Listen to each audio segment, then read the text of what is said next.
Rioters in Los Angeles are building barricades, looting shops, torching police cars and attacking the cops. Chaos reigning on the streets as police are out in force amid the boiling anger over raids that are rounding up illegal immigrants. I got shot right here today. This one, City Hall. But these other ones, today.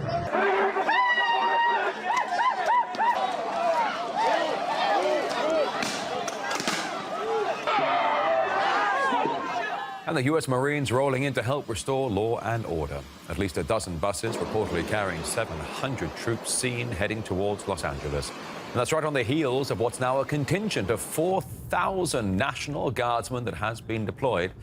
But the governor of California apparently doesn't think any of this is a good idea. Gavin Newsom lashing out at Donald Trump, saying the Marines must not be deployed as it would just fulfill the, quote, deranged fantasy of the U.S. president.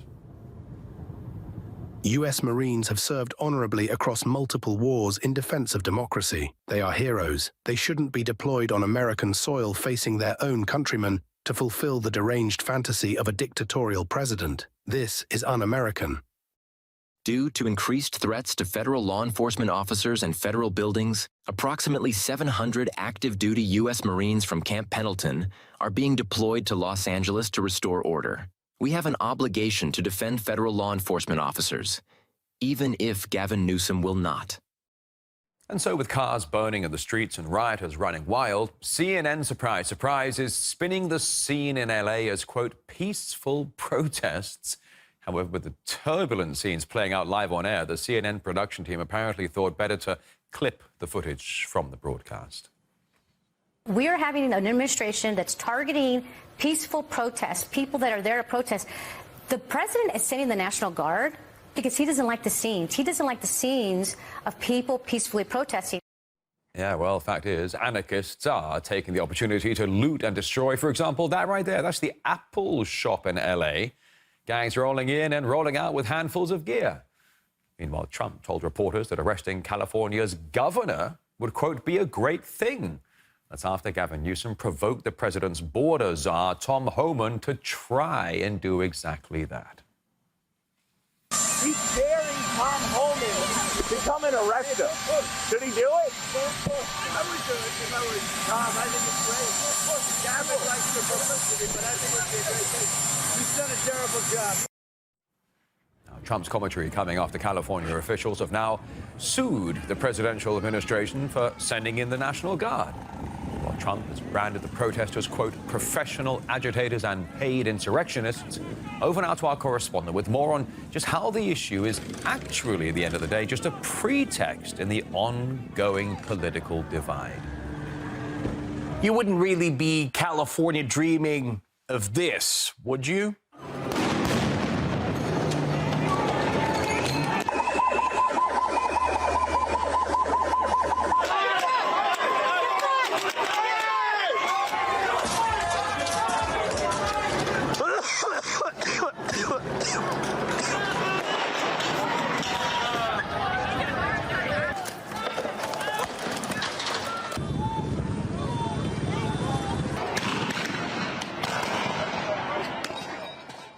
Wild.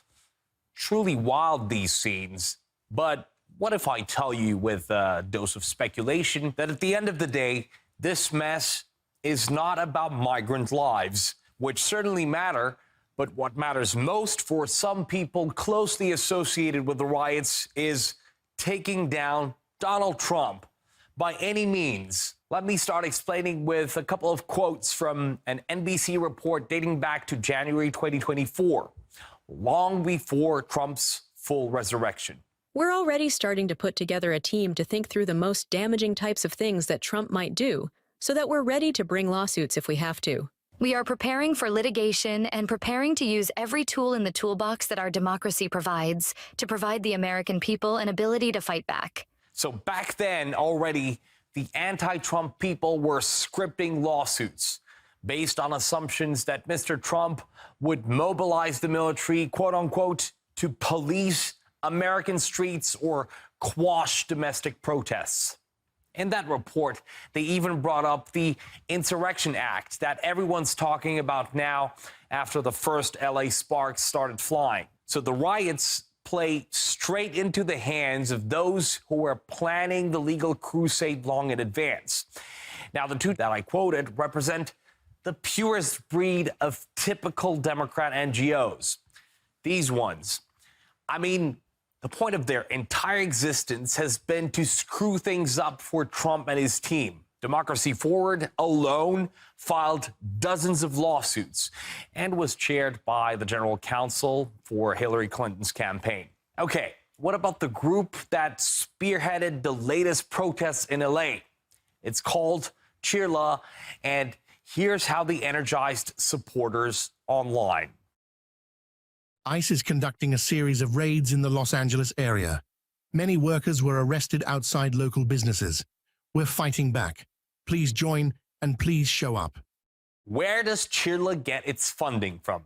The state of California, it's been reported, in the form of multi-million-dollar grants. Plus, they've long been raising cash through Act Blue, a signature Democratic platform under investigation by the DOJ and Congress. One of the top demands by the group now is to free David Huerta, who was one of the first to be arrested in the turmoil. He's not just a random activist.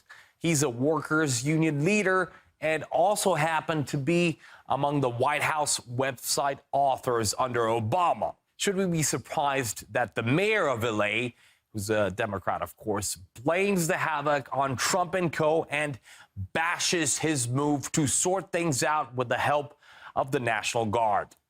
Probably not. What we're seeing in LA is chaos caused by the administration. People should exercise their right to protest. That's their First Amendment right.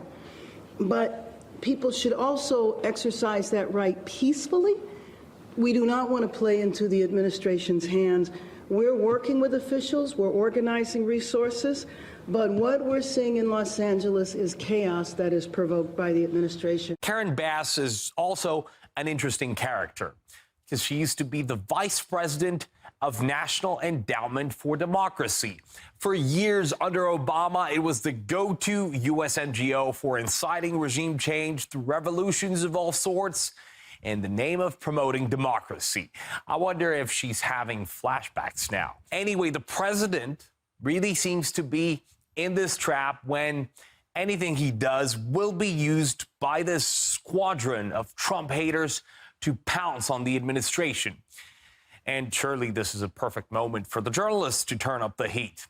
But also, it kind of looks like Mr. Trump did his homework too. You still plan to send troops? Well, we're going to have troops everywhere. We're not going to let this happen to our country. We're not going to let our country be torn apart. What's the bar for sending Marines to the bar is what I think it is. I mean, if we see danger to our country and to our citizens, we'll be very, very strong in terms of law and order. What are the rules of engagement for federal troops? We'll see what happens. If we think there's a serious insurrection or less than that, we're going to have law and order. Very important. The governor's answer to that, let me guess, right, obviously sue him. More legal action against Donald Trump. Look, Donald Trump has created the conditions you see on your TV tonight. He's exacerbated the conditions. He's, lit the proverbial match. He's putting fuel on this fire ever since he announced he was taking over the National Guard. An illegal act, an immoral act, an unconstitutional act, and we're going to test that theory with a lawsuit tomorrow. Yeah, because you should remember it was in the Dems planning exactly that way a long time ago. Like it was said, every legal tool would do. So who actually cares if the White House invokes the Insurrection Act or Title 10 of the U.S. Code to bring in the troops? The Democrat machine will sue Trump anyway. The mess in Cali is just another U.S. partisan head-on collision. The migrant issue is gradually beginning to look like a side story. I think it's probably somewhat politicized. I do believe that the riots have gotten a bit out of hand, but I do think that the local police could control them. However, in the United States right now, there's quite a bit of political instability, and what we're seeing is a politically unstable country wherein the local politicians in a particular area that is in opposition to President Trump, they use this opportunity to attack President Trump. Trump, of course, uses the opportunity here to get some bonus points from his supporters who feel that he is doing the right thing on immigration. What has happened in the United States, and I think it's because of U.S. foreign policy. U.S. foreign policy is to, stir up these types of riots and things of that nature in other countries, and then to utilize those to overthrow governments. That there's so much distrust in America of riots is because people in America know that this is a tactic that their government routinely uses around the world to overthrow governments.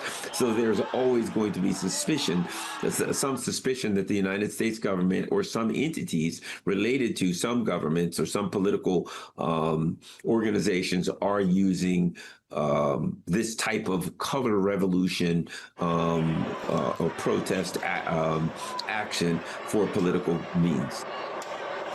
And what started off in Los Angeles has now spiraled to other cities across America. Look at this map right here. New York, Chicago, Austin, just to name a few.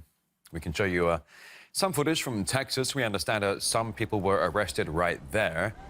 Well, Donald Trump said he's not afraid of deploying troops everywhere to bring the situation under control.